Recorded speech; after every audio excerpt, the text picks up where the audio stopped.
14절에서 21절까지입니다.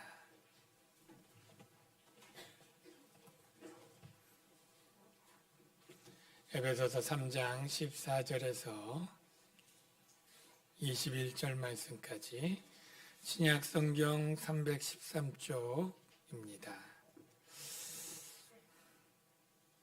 제가 먼저 읽겠습니다. 교독합니다. 이러므로 내가 하늘과 땅에 있는 각 족속에게 그의 영광의 풍성함을 따라 그의 성령으로 말미암아 너희 속사람을 능력으로 강건하게 하시오며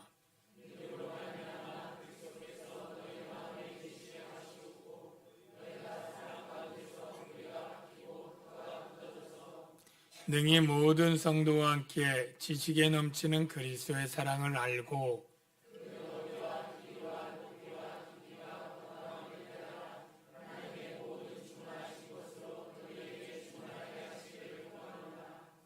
우리 가운데서 역사하시는 능력대로 우리가 구하거나 생각하는 모든 것에 더 넘치도록 능히 하실 이에게 교회 안에서와 그리스도 예수 안에서 영광이 대대로 영원 무궁하기를 원하노라. 아멘. 아멘. 우리 좌우에 계신 분들에게 사랑합니다. 인사하겠습니다. 사랑합니다. 네. 네, 자꾸 하다 보면 사랑이 생길 줄로 믿습니다. 네.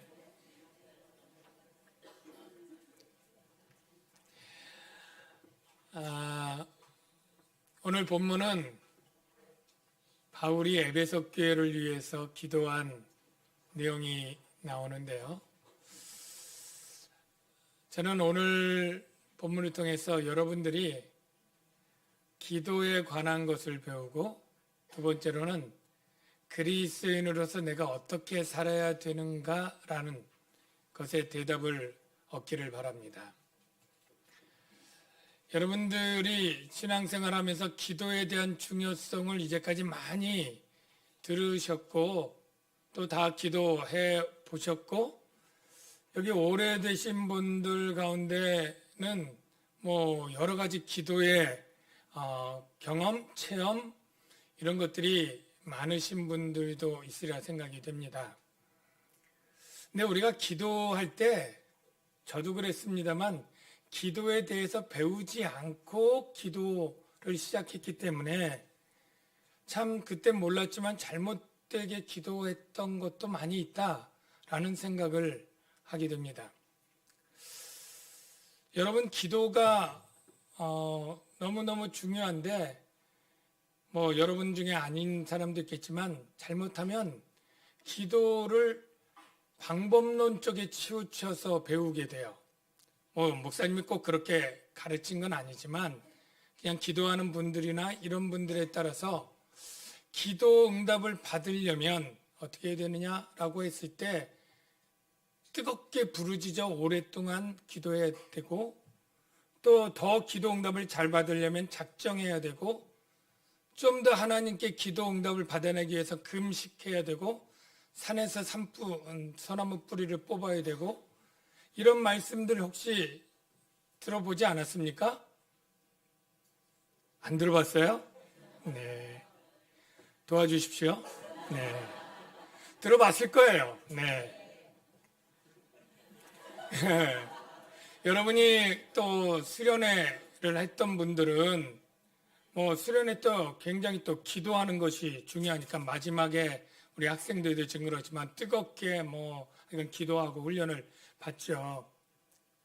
그때 저도 그렇게 기도를 해봤습니다만 그때 마음은 뭐냐면 내 기도가 상달되기 위해선 다른 사람들보다 작으면 안 되고 좀 하나님께서 나를 보고 내 기도를 듣기 위해서 정말 땀을 흘리고 눈물을 흘리고 정말로 뜨겁게 기도해야 내 기도가 하나님께 상달되고 응답될 것 같은 마음으로 기도들을 했고 그런 분위기가 옛날에 많이 있었죠. 여러분들도 그렇게 기도해야 되는 것이라고 지금도 알고 있는 분들이 없지 않아 많이 있습니다. 오늘 바울의 기도를 통해서 그것보다 더 중요한 것이 무엇인지를 우리에게 가르쳐주고, 물론 기도의 자세도 보여주고, 중요한 바울의 기도의 내용을 보면서 우리 신앙인들의 삶이 어떠해야 되는지를 여러분들이 깨닫기를 바랍니다. 먼저 바울이 기도한 14절, 15절은 겉으로 보기에는 두 가지가 보여져 있습니다. 첫째는 누구에게 기도하는가와 두 번째는 어떤 자세로 기도하는가가 나타나 있죠. 자, 누구에게 기도합니까? 내가 하늘과 땅에 있는 각 족속에게 이름을 주신 아버지께. 기도의 대상이 나와 있죠. 기도의 대상이 아버지 하나님이다. 이의가 없을 줄 압니다. 두 번째, 기도하는 태도와 자세가 뭐였어요? 무릎을 꿇고 기도했다. 뒤에 거부터, 짧은 거부터 먼저 할게요. 무릎을 꿇고 기도하는 것은 기도 응답의 결정적 요인이 될까요? 안 될까요? 안 됩니다. 예. 어떤 목사님이 새벽에 늘 무릎을 꿇고 기도하는데 무릎 관절이 나쁜데도 그게 그렇게 하나님께 받을 것처럼 생각을 하시는지, 그렇게 힘든데도 그렇게 하셔서 자리 저리시면 빨리 책상다리 하고 그렇게 기도하시라고 제가 말씀을 드린 적이 있는데요. 네. 기도하는 몸의 태도와 자세에 따라 기도 응답의 여부가 갈려지는 일은 성경에 어떤 근거도 없습니다. 네. 물론 우리의 마음은 우리의 몸을 나타내기 때문에 간절하고 진실된 그러한 몸의 자세가 있겠죠. 우리가 온 매무새가, 우리가 중요한 사람을 만날 때 온 매무새를 단정하게 하고 태도를 단정하는 게 우리의 일반적인 예인 것처럼, 하나님께도 어떠한 그렇게 막 흐트러지고 방탕한 자세로 할 수는 없겠지만, 무릎을 꿇는지 앉아서든지 서서 하든지 손을 들든지 손을 모으든지 눈을 뜨든지 감든지, 저는 절대 그것 때문에 기도 들어줄 게 안 되고 안 될 게 된다고 하는 성경 내용을 본 적이 없습니다. 우리가 아이들 가르칠 때 기도선 가르치죠. 네, 기도선. 네, 좋고요. 눈 감아야죠. 눈 뜨면 혼납니다. 예. 그런데 성경적 근거가 없어요. 네. 유대인들은 기도할 때 오히려 두 손을 모은 게 아니라 벌리고 하늘을 들고 무릎을 꿇지 않고 서서 기도했고요. 예수님도 기도할 때 하늘을 우러러 눈을 뜨고 기도한 내용도 많이 있습니다. 중요한 것은 눈 뜨고 감고 손을 모으고 태도를 하는 것이 아니라 그의 진실된 마음이 중요한 줄로 믿습니다. 물론 아이들에게 가르칠 때 눈을 뜨면 산만해지고 집중이 안 되니까 뭐 그렇게 방법론으로 가르칠 수 있지만, 무릎 꿇는 것도 겸손한 우리의 마음이지만 그게 다리가 저린 것 때문에 신경 쓰여서 기도가 안 되면 오히려 편한 것이 낫지 않겠습니까? 두 번째로 기도의 대상을 아버지라고 얘기를 하고 있는데, 여긴 기도의 대상을 이야기하는 것보다 더 중요한 의미가 있습니다. 여기 14절에 이러므로라고 시작한 이 원인을 나타내주는 이 전치사 같은 이러므로가 아무것도 아니고 굉장히 중요한 일을 하고 있는데요. 이러므로 기도한다라고 할 때 이러므로 앞의 내용은 내가 기도할 수 있는 근거가 앞에 있다는 거예요. 근거가. 기도할 수 있는 이유가 앞에 있는 거예요.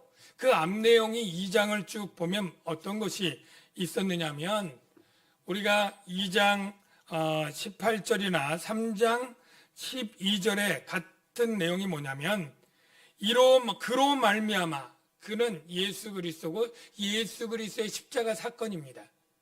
예수 그리스도의 십자가 사건의 구속이 바로 우리를 하나님의 자녀 되게 했고 하나님이 아버지 되어 주셨고 우리가 하나님께 나아감을 얻게 되었다라는 거예요. 3장 12절도 똑같이 마찬가지입니다. 우리가 그 안에서 그를 믿음으로 말미암아 담대함과 확신을 가지고 하나님께 나아감을 얻느니라. 바로 예수 그리스도의 십자가 사건이 하나님이 아버지 되어 주셨고 우리는 자녀가 되어서 아버지께 당당히 기도하러 나갈 수 있게 되었다.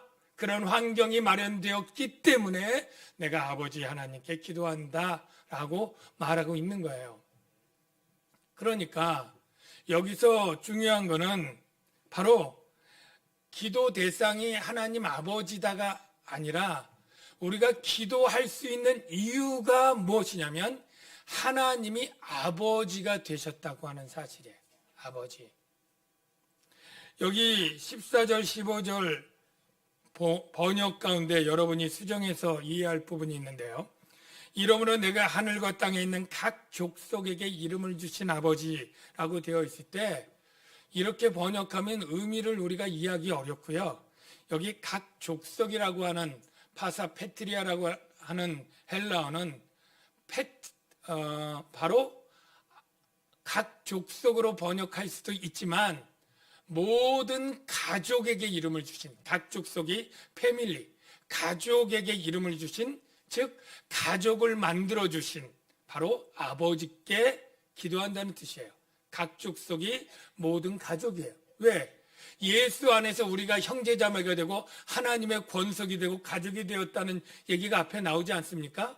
바로 하늘에 있는 성도들도 가족이요. 지금 이 지구상에 있는, 지금 땅에 있는 성도들도 가족이요. 하늘교회, 땅에 있는 교회 모든 교회를 가족으로 만들어주시고 아버지가 되어주신 그분에게 우리가 자녀로서 기도할 수 있는 권리를 얻고 은혜를 받았으니 내가 그 아버지에게 기도한다는 거예요. 사랑하는 성도 여러분, 여러분이 기도할 수 있는 게 여러분이 자녀가 되었기 때문에 당당하게 하나님께 나아가는 기도를 드릴 수 있게 되었다라는 것을 여러분 아시면요. 먼저 이 기도가 특혜고 특권이라는 사실을 여러분이 분명히 확실하게 아시기를 바랍니다. 그래서 기도하는 것이 의무나 또는 노동이나 고통으로 생각하면 안 돼요. 정말로 기쁘고 즐거운 일로 아버지께 나아가는 일로 여러분이 생각하시기를 바랍니다. 네. 이 아버지가 아니면요, 기도가 아무리 부르짖어 기도해도 되지가 않아요. 무슨 말이냐면 지금 예수를 안 믿는 사람이 어떤 간절한 것이 있다고 해서 뜨겁게 오랫동안 큰 목소리로 작정해서 기도했다고 해서 그 기도가 상달될 리가 없습니다. 왜냐하면 바로 하나님은 바로 아버지 되어주시고 자녀들의 기도를 들어주시는 분이기 때문에 되는 거예요. 그래서 우리의 기도가 응답되고 안 되고의 가장 중요한 것은 내가 하나님과 아버지와 아들의 관계가 되어 있느냐. 이게 가장 중요합니다. 이 성장반에서도 공부를 이 부분을 합니다만 여러분 중에 기도 응답을 하나님이 아버지가 되어주시고 내가 아들이기 때문에 응답될 거야 이렇게 믿으면 얼마나 당당하고 자신감 있게 나아가는데요. 내가 기도를 열심히 해야 들어줄 거야 라고 하면 악을 쓰게 되고 부르짖게 됩니다. 제가 기도할 때 우리가 때때로 간절하면 부르짖어 통성으로도 기도하고 할 수 있죠. 근데 늘 기도하면 그렇게 늘 부르짖어서 기도하는 사람이 있어요. 그 심리 가운데는 제가 직접 대놓고 물어보지 않지만 이렇게 부르짖고 크게 기도해야 하나님이 내 기도를 들어주실 것 같은 강박관념이 그 안에 있다고 생각이 돼요. 여러분, 조용히 기도해도 하나님 들어주십니다. 한나는 조용히 기도해도 들어주셨고요. 중요한 것은 내가 하나님과 아버지의 관계고 자식이면요. 하나님이 예수님을 통해 우리에게 가르쳐 주기를 뭐라고 얘기합니까? 너희가 세상 아버지라도 자녀가 떡을 달라는데 돌을 줄 아버지가 어디 있고 생선을 달라는데 뱀을 줄 아버지가 어디 있겠느냐. 하물며 훨씬 더 선하시고 풍성하신 하늘 아버지께서 너희에게 구하는 것을 좋은 것으로 주시지 않겠느냐라고 말하고 있지 않습니까? 우리가 하나님 아버지라면 여러분의 기도를 여러분의 어떤 방법에 따라서 기도응답이 된다고 하는 생각부터 버려야 돼요. 전에 제가 어떤 성도님들이 책을 읽는 책, 기도 많이 하는 목사님의 책을 읽어서 제가 좀 야단을 쳤다는 얘기를 했는데, 그 책을 제가 읽어보니까 기도가 상달되는 법, 배에 힘을 주고 뱃소리로 크게 해서 하늘에 막힌 그 영적을 뚫고 올라가야 된다 그래서, 나는 목소리 천성으로 작은 사람은 어떻게 해야 되나, 벙어리 되신 분은 어떻게 해야 되나, 이런 고민을 하게 되었는데요. 그분의 개인적인 신앙과 생각으로 쓴 책이지 그게 성경적인 근거가 있는 것은 아닙니다. 네. 중요한 것은 내가 하나님을 정말 아버지로 믿고 내가 정말 하나님의 사랑하는 자녀라고 믿고 기도하는 것이 가장 중요하다라는 걸 여러분이 아시길 바라고요. 두 번째는 기도의 방법보다 중요한 게 내용이다라는 거예요. 여러분들이 혹 누가 간절히 부르짖어 금식하고 산에서 철야하면서 뭐 기도하면 된다고 할 때 하나님의 뜻에 합당하지 않은 여러분 개인의 정욕적인 기도 제목 들고 그렇게 기도하면 들어주실 수 있어요? 하나님은 우리에게 좋은 것을 주시는 분인데 내가 나쁜 것을 계속 달라고 한다고 그걸 그대로 들어주시겠어요? 여러분의 사랑하는 자녀가 뱀을 달라고 기도하면 여러분 뱀 주시겠습니까? 아니잖아요. 그거는 내 기도하는 태도와 방법의 문제가 아니라 내가 구하는 기도의 내용이 잘못됐기 때문에 응답이 안 된 것이지, 내가 부르짖어 기도하지 않았기 때문이거나 길게 하지 않았기 때문이거나 어떤 방법이 잘못된 것이 아니에요. 중요한 것은 기도 응답 가장 잘 받는 방법이 있다고 한다면 바로 하나님이 기뻐하는 뜻대로 그 내용을 가지고 기도해야 되는 거죠. 근데 우리가 기도를 가르칠 때 네 기도하는 내용이 무엇을 가지고 기도하는지를 가르치지 않아요. 대부분 열심히 기도해라, 뜨겁게 기도해라, 힘들겠지만 땀 흘려 기도해라, 이런 방법들을 요구하고 훈련을 하지, 네가 도대체 정말로 무슨 내용을 기도할 것이냐 그걸 점검해 주는 일은 없었죠. 중요한 건 내용이다. 하나님이 기쁘게 들어주시고 구하는 것 생각하는 것보다 그 영광의 풍성을 따라 더 능히 해주실 만한 기도 제목을 가지고 기도하면 되는 겁니다. 너희는 먼저 그의 나라와 그의 의를 구하라. 그리하면 이 모든 것을 더해 주시리라. 솔로몬이 하나님을 기뻐하는 지혜를 구하자 내가 내게 구하지 않은 부와 귀와 장수도 주겠다. 그러니까 중요한 거는 우리가 기도를 어떤 열심으로 어떻게 하는 거에 집중했다면 이제는 정말로 내 기도의 내용을 살펴서 하나님이 기뻐하는 기도를 하는 것, 이것이 바울 기도가 가르쳐주는 것이라 믿습니다. 그러면 바울은 어떻게 기도했는지 세 가지 기도 제목이 있는데 그걸 살펴보려고 합니다. 먼저 16절부터 19절까지 세 가지 기도 제목이 있는데 여러분이나 저나 그냥 슬쩍 봐서는 몇 가지 기도 제목이 뭐가 중요한지 몇 가지가 있는지가 헷갈릴 정도로 우리 말이 어렵더라고요. 여러분 먼저 16절 17절이 한 가지 기도 제목인데 가장 중요한 게 무엇인지 같이 한번 읽어보고 찾아볼까요? 시작. 그의 영광의 풍성함을 따라 그의 성령으로 말미암아 너희 속사람을 능력으로 강건하게 하시오며 믿음으로 말미암아 그리스도께서 너희 마음에 계시게 하시었고 너희가 사랑 가운데서 뿌리가 박히고 터가 굳어져서 뭐가 중요한지 구하는 게 여러 가지 있어가지고 잘 모르겠는데 정답을 가르쳐 드리겠습니다. 바울의 이 문장에서 가장 중요한 첫 번째 대표 기도 제목은 속사람이 강건하게 해주시옵소서입니다. 속사람이 강건하게 해주시옵소서. 뭐라고요? 먼저 속사람이 강건하게 해달라고 할 때 속사람이 뭔지를 우리가 정리를 해야 되는데 속사람의 반대말은 뭘까요? 겉사람. 속사람은 바울이 쓰는 주로 용어인데 속사람은 간단하게 뒤에 나온 마음입니다. 마음. 우리가 겉사람은 날로 후패하나 속사람은 날로 새롭도다, 그런 표현들이 있는 것처럼 속사람은 마음이고 겉사람은 몸이죠. 몸. 늙고 병들어가는. 그럼 새 사람은 뭡니까? 라고 또 묻는데 새 사람, 옛 사람은 다른 개념이고요. 옛사람은 예수님 믿기 이전의 사람이고 새 사람은 예수님 믿고 변화된 새 사람이고요. 저와 여러분 다 새 사람입니다.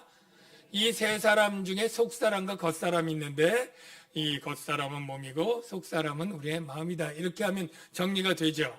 네. 이 속사람이 강건해 달라고 기도하고 있는데요. 이 속사람이 강건하게 되는 두 가지 방법이 있습니다. 첫 번째는 그의 성령으로 말미암아 능력을 주어서, 쉽게 말해서 우리 안에 성령이 나에게 능력을 주어서 강건하게 만드는 방법이 있고요. 그리고 17절에 보면 믿음으로 말미암아 그리스도가 우리 안에 들어와서 계심으로 말미암아 강건해지는 방법이 기록된 것처럼 보입니다. 그렇게 두 가지로 보이지만 실제 의미상으로는 한 가지입니다. 왜냐하면 여러분, 예수 그리스도는 부활해서 승천해서 몸으로 부활해서 하늘나라 계시고 바로 그리스도가 성령을 우리에게 보냈을 때 그 성령을 그리스도가 보낸 영이다 해서 그리스도의 영이라고 얘기합니다. 내가 또 다른 보혜사를 너에게 보낼 때 내 이름으로 오실 성령, 그렇게 표현하지 않습니까? 그러니까 성령이 그리스도의 영이고 그 성령이 우리의 마음속에 속사람을 능력으로 강건하게 하는 거예요. 예. 그런데 중요한 의미는 여기 계시다라고 하는 헬라어를 분석한 결과 계시다라고 하는 헬라어가 두 종류가 있는데 잠시 동안 체류하는 헬라어가 있고 영원히 거주하는 의미에서 헬라어가 있다면 여기 있는 것은 영원히 거주하는 의미라는 거예요. 무슨 말이냐면 영적으로 보면 바로 주님은 우리 마음속에 있을 때 잠시 들러가는 나그네처럼 왔다 갔다 하게 해서는 안 된다는 거예요. 네. 우리가 주님을 마치 나그네 손님처럼 잠시 한켠 이 손님 방에 두었다가 그냥 가실 분으로 대우해서는 그분이 우리 안에서 능력으로 우리를 다스리고 인도하지 못하고 우리의 속사람을 강건하게 하기에도 어려운 거죠. 그래서 우리가 구할 것은 우리의 속사람이 강건해지려면 우리 안에 계신 성령님 그리스도를 우리가 왕으로 모셔야 될 줄로 믿습니다. 우리 마음의 보좌에 그분을 앉히고 그분이 영원히 떠나지 않고 나를 다스리고 나를 통치하고 그분의 명령에 내가 순종하는 삶을 신뢰하고 맡겨드릴 때 나의 구원과 나의 삶의 문제를 그분을 믿고 의뢰하며 맡겨드릴 때 그분은 능력으로 나를 다스리게 될 것이고 내 속사람은 강건하게 될 줄로 믿습니다. 속사람이 강건하면 뭐가 좋습니까? 라고 물을 분들이 있겠죠. 에베소 교회의 성도들이 강건해지면 뭐가 좋을까요? 그 당시 에베소 교회는 여러분이 사도행전을 통해 알지만 아데미 여신도 있고 그리스 로마의 수많은 우상 잡신들이 많고 그 에베소 대부분의 사람들은 그 우상신을 믿는 사람들일 거 아니에요. 그러니 기독교인이 된 에베소 교인들을 얼마나 욕하고 유혹하고 박해하고 할까요? 강건하지 않으면 넘어가는 겁니다. 그래서 여기 있는 표현이 바로 너희가 사랑 가운데서 뿌리가 박히고 터가 굳어져서 이 속사람 강건해진 결과인데요. 여러분 나무가 뿌리가 깊지 않으면 태풍 불면 다 넘어가죠. 반석 위에 세운 집이 아닌 터가 약한 모래 위에 세운 집이면 또 폭풍 올 때 풍랑 칠 때 다 넘어가죠. 우리가 강건할 것은 바로 뿌리 박힌 나무처럼 반석 위에 세운 집처럼 어떤 환난과 풍랑, 박해나 유혹이 와도 그런 바람이 와도 우리가 견고하게 흔들리지 않고 서려면 우리의 속사람이 강건해야 되는 줄로 믿습니다. 우리 남양주광교회 성도들에게 똑같이 축복합니다. 여러분의 속사람이 강건해지시기를 주의 이름으로 축원합니다. 여러분이 해야 될 일이 있어요. 여러분이 바로 그리스도를 주인으로 모시고 왕좌에 앉히셔서 순종하며 살아가기로 결단이 있어야 될 줄로 믿습니다. 두 번째 기도 제목은 18절과 19절에 섞여 있습니다. 그래서 헷갈리는데요. 우리 18절 말씀을 한번 보는데요. 같이 한번 읽어봐요. 시작. 능히 성도와 함께 지식에 넘치는 그리스도의 사랑을 알고, 자, 그 다음, 그 너비와 길이와 높이와 깊이가 어떠함을 깨달아. 여기까지만 읽으세요. 이게 두 번째 기도 제목인데요. 여기 가장 중요한 것이 그리스도의 사랑을 아는 것일까요? 아니면 그 밑에 쭉 해서 깨달는 것일까요? 라고 물으면 우리 국어는 알아가지고 깨닫기를 바라니까 깨닫기가 맨 마지막에 최종 목적처럼 보여서 더 중요하게 보여져요. 그런데 실제 18절, 19절에 가장 중요한 것은 그리스도의 사랑을 알게 하옵소서요. 그리스도의 사랑을 알게 하옵소서. 그런데 왜 깨달아가 뒤에 있느냐 하면 개역 개정 성경만 이렇게 뒷부분에 가 있고 실제 헬라어 성경이나 많은 영어 성경은 이 19절의 앞에 가 있다, 18절 안에 들어가 있다 라고 여러분이 아시길 바랍니다. 어디 들어가 있느냐면 능히 모든 성도와 함께 해서 콤마를 찍고요.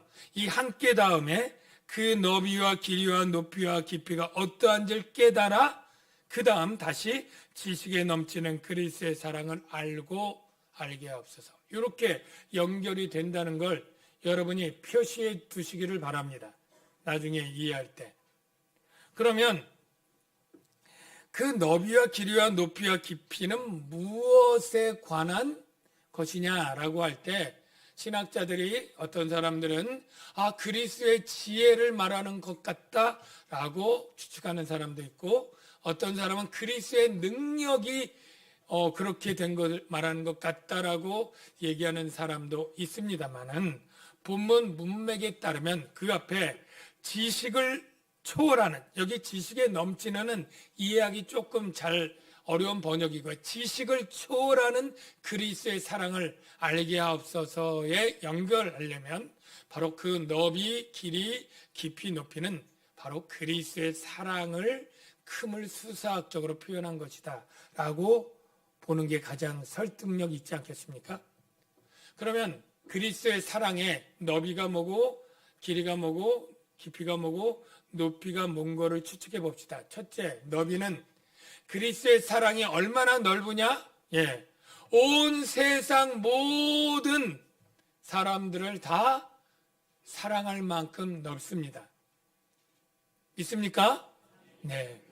이스라엘만 사랑하는 거나 아시아에 있는 사람만 사랑하는 게 아니라 모든 지구상 모든 민족, 모든 성도들을 사랑할 만큼 넓고요. 두 번째, 그 길이. 주님의 사랑은 영원 전에 선택한 사람을 선택해서 영원 끝까지 가는, 영원 전부터 영원 끝까지 그 길이가 우리의 생각을 초월할 만큼 길지 않습니까? 그 길이. 다음에 깊이. 하나님은 영광스러운 그런 하나님이신데 이 천하 만물 죄인 가운데 내려오셔서 가장 낮은 죄인, 십자가에 달린 강도까지도 사랑해서 구원할 만큼 낮아졌습니다. 그게 깊이. 그 가장 천하고 낮은 죄인을 구원하셔서 하나님의 보좌의 동급처럼 하나님 보좌 옆에 살리시고 앉히셨습니다. 그게 높이. 우리의 생각을 초월하고 상상을 초월할 만큼 측량 못할 그리스도의 사랑인 것이죠.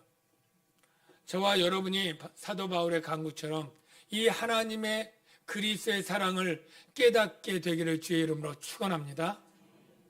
그게 깨닫는 게 왜 우리에게 좋을까요? 라고 묻는다면 저는 이렇게 바로 하나님이 우리에게 주신 계명을 순종하려면 그 방법밖에 없다라는 거예요. 여러분, 하나님께서 우리에게 주신 계명을 한마디로 말하면 무엇입니까? 사랑이죠. 사랑해야 된다. 여러분, 사랑하는 게 쉽습니까? 어렵습니까? 너무너무 어렵습니다. 내 속으로 낳은 내 자식도 온전하게 사랑하지 못하고요. 평생 정말로 없으면 안 될 것 같이 결혼한 부부도 그 사랑이 유한하지 않습니까? 네. 우리가 나를 사랑하는 것조차 쉽지 않은데 주님이 어떻게 사랑하라고 했느냐면 여러분 2번 자막 마태복음 5장 44절하고 요한복음 15장 12절 하나님이 사랑하라고 한 게 뭐냐면 나는 너희에게 이르노니 누구를 사랑해요? 너희 원수를 사랑하며 자 너희를 박해하는 자를 위하여 기도하라. 이같이 아직 하늘에 계신 너희 아버지의 아들이 되니 너희가 아들이 되고 하나님의 아버지면 원수 사랑하고 박해하는 자를 사랑해야 돼 라고 말한 거예요. 이게 도무지 될 일입니까?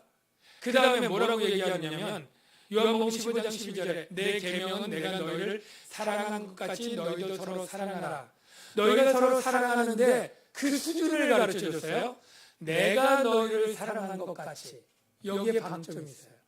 여러분, 예수님이 제자들을 사랑한 건 십자가에 달려 죽는 사랑인데 그같이 사랑하라고 한 거예요. 우리가 어떻게 그렇게 합니까? 예. 도무지 이 명령을 우리가 순종할래야 순종할 수 없어요. 죄의 정욕이 내 마음을 가득 차 있고 죄를 더 좋아하는 우리의 죄성 있는 우리가 정말로 금방 이기적이고 나만을 생각하고 이런 사랑도 벅찬데 어떻게 나를 미워하고 박해하는 그를 위해서 기도하고 그를 사랑하고 주님의 사랑같이 사랑할 수 있을까요? 도무지 불가능합니다. 그런데 어떻게 하냐면 바로 그리스도의 사랑을 깨달아서 그 무한한 사랑을 깨달아 알면 된다는 거예요. 이미 하나님의 사랑이 우리 안에 부어졌습니다. 1번 자막 보면 하나님께서 이미 우리에게 사랑을 준 걸 성령이 가르쳐줘요. 우리에게 주신 성령으로 말미암아 하나님의 사랑이 우리 마음에 어떻게 돼요? 부은 거예요. 그냥 쫄쫄쫄 준 게 아니에요. 양동이로 부어준 것처럼 하나님의 그 측량할 수 없는 사랑이 우리 가운데 이미 부어졌습니다. 저와 여러분 모두에게 부어졌다고 성경이 말하고 있어요. 여러분이 알든 모르든. 그런데 부어진 걸 아는 사람이 있고 모르는 사람이 있을 뿐이죠. 여러분, 부어졌다고 성경이 말하면 부어졌다고 여러분 믿으시기 바랍니다. 근데 중요한 건 우리가 인식하지 모르는 사람이 있는 거예요. 그 부어진 사랑이 바로 우리를 주를 위해서 헌신하게 하고 이웃도 사랑할 수 있도록 강권하는 사랑이 되는 줄로 믿습니다. 여러분, 하나님의 사랑이 얼마나 크고 놀라운지 사도 바울은 로마서 8장에 이렇게 웅변적으로 선언하고 있는데 너무나 여러분 잘 아는 말씀인데 들어도 은혜롭지 않아요? 누가 우리를 그리스도의 사랑에서 끊을 이유? 환난, 공고, 박해, 기근, 적신, 위험, 칼 그리고 이 모든 일에 우리를 사랑하시는 이로 말미암아 우리가 넉넉히 이깁니다. 내가 확신하노니 사망이나 생명이나 천사들이나 권세자들이나 현재일이나 장래일이나 능력이나 높음이나 기쁨이나 다른 어떤 피조물이라도 우리를 우리 주 그리스도 예수 안에 있는 하나님의 사랑에서 끊을 수 없느니라. 하나님의 무한한 사랑과 끊을 수 없는 이 사랑을 우리가 정말 안다면 사도 바울처럼 외치고 마는 게 아니라 그래서 그 사랑에 감격해서 감동해서 이제 내가 주를 위해서 죽어도 좋으리라. 그래서 고린도후서 5장 17절 3번 자막 이렇게 얘기하고 있죠. 그리스도의 사랑이 우리를 강권하십니다. 우리가 사랑의 명령을 어떻게 지킬 수 있을까요? 그리스도의 그 위대하고 큰 사랑이 내 안에 부어진 것을 내가 깨닫고 그 사랑에 감격할 때 그 사랑이 나를 강권해서 주님을 사랑하게 하고 교회를 사랑하게 하고 원수까지 사랑할 수 있는 그러한 은혜를 주시는 거죠. 저와 여러분 축복합니다. 그리스도의 사랑을 알게 되는 은혜가 저와 여러분 모두에게 있기를 축복합니다. 그 사랑을 알면 교회에 열심히 봉사하십시오, 예배하십시오, 기도하십시오 말할 필요가 없어요. 절로 정말 기도하지 않고는 예배하지 않고는 봉사하지 않고는 주를 사랑하고 섬기지 않고는 견딜 수 없어서 그 사랑에 감권되어서 주님을 섬기게 되는 삶이 되게 될 터인데 저와 여러분에게 그 은혜가 있기를 축복합니다. 이제 마지막 세 번째 기도 제목 쉽습니다. 자, 19절 남은 내용이 뭐예요? 자, 깨달아 다음을 보면 뭐라고 되어 있어요? 시작. 하나님의 모든 충만하신 것으로 너희에게 충만하게 하시기를 구하노라. 여기서 한 가지만 좀 고치고 해석을 하면 되는데요. 하나님의 모든 충만하신 것으로 우리에게 충만할 때 하나님의 충만하신 것이 우리 안에 들어서 내가 충만하게 되나 보다 이렇게 이해하게 만들죠. 그런데 헬라어 번역을 보면 충만하신 것으로가 이제 전치사 에이스인데 이거는 어느 목표에 도달하는 거예요. 그래서 그 전치사를 제대로 해석하면 하나님의 모든 충만하신 것까지, 하나님의 충만한 수준에 도달하기까지, 여기 4장 13절에 있는 것처럼 그리스도의 장성한 분량이 충만한 데까지 어떤 수준을 얘기하는 거예요. 그러니까 하나님의 충만한 수준까지 우리가 충만하게 되기를 바란다라는 거예요. 그런데 이 해석이 맞는 것이 다른 데에도 그렇게 되어 있다는 거예요. 마태복음 5장 48절에 보면 그러므로 하늘에 계신 너희 아버지의 온전하신 같이 너희도 온전하라. 왜? 우리가 하나님의 아들이고 하나님의 아버지입니다. 아들이 아버지를 닮는 것은 당연한 것이고 아버지가 원하는 것이죠.